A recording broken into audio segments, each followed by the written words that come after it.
তুমুল গণ আন্দোলনের মুখে হাসিনা দেশ ছাড়ার পর নোবেল বিজয়ী ডক্টর মোহাম্মদ ইউনূসের নেতৃত্বে গঠিত হয় অন্তর্বর্তীকালীন সরকার।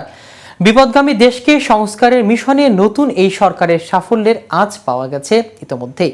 তবে অনেকেই মনে করছেন ডক্টর ইউনূসের সরকারকে পাড়ি দিতে হবে আরও অনেকটা পথ। আবার কোনো কোনো রাজনৈতিক দলের দাবি দ্রুত নির্বাচনের আয়োজন করে দেশ পরিচালনার দায়িত্ব গণতান্ত্রিক সরকারের হাতে দেওয়া হোক।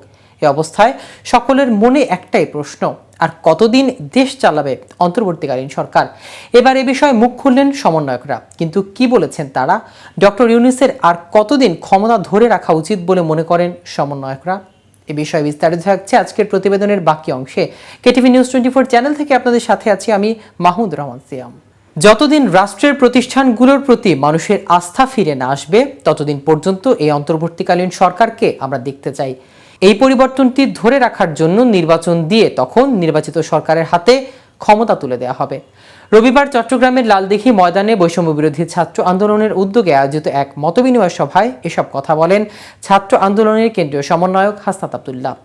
একই দিনে আরেক কেন্দ্রীয় সমন্বয়ক সার্জিস আলম মুন্সিগঞ্জের সরকারি হরগঙ্গা কলেজের মাঠে ছাত্র ও নাগরিক মতবিনিময় সভায় বক্তব্য দেন। তিনি বলেন, সবাই একসঙ্গে মাঠে নামলে শুধু শেখ হাসিনার সরকার নয়, পৃথিবীর যে কোনো স্বৈরাচারী সরকারের পতন ঘটানো সম্ভব। ফ্যাসিস্ট সরকারের দোসররা কখনো চাইবে না ছাত্র জনতা এভাবে ঐক্যবদ্ধ থাকুক।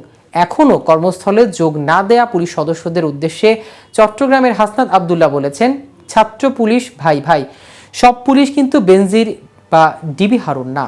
বেনজির দেশে থাকতে পারেনি, ডিবি হারুনও ভালো নেই। সুতরাং আপনারা জনমুখী না হয়ে যদি ক্ষমতামুখী হন, তাহলে আপনাদের অবস্থাও তাদের মতোই হবে। তাই আপনারা আবার কাজে ফিরে আসুন। রাষ্ট্র পুনর্গঠনের কাজে আমরা আপনাদের সহযোগিতা হিসেবে কাজ করে থাকব। বিপ্লবকে পুঁজি করে চাঁদাবাজি ও টেন্ডারবাজি চলতে দেয়া যাবে না বলে কেন্দ্রীয় সমন্বয়ক হাসনাত আব্দুল্লাহ বলেন, প্রভু চলে গেছে, কিন্তু তার দাসরা আমাদের মাঝে এখনো লুকিয়ে আছে।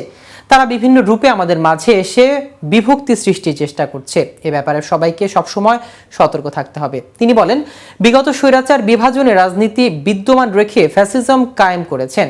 কারা দাড়িওয়ালা, কারা দাড়ি নেই, কারা মাদ্রাসা শিক্ষার্থী, কারা মাদ্রাসা শিক্ষার্থী নন, এসবই বিভাজন। কিন্তু ফ্যাসিজম পরবর্তী বাংলাদেশে আমরা উদাহরণ সৃষ্টি করেছি। মন্দিরে যখন হামলা হয় তখন মন্দির পাহারা দিয়েছে মাদ্রাসার ছাত্ররা।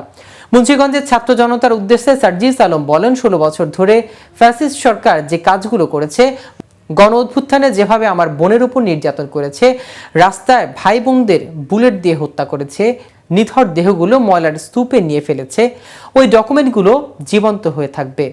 এই বাংলাদেশে আগামী দিনে যারা শাসন করবে কিংবা রাজনীতিতে নেতৃত্ব দেবে, তারাও যদি ফ্যাসিস্ট সরকার কায়েম করতে চায়, তারাও চাইবে আপনাদের স্মৃতি থেকে এই ডকুমেন্ট মুছে ফেলতে।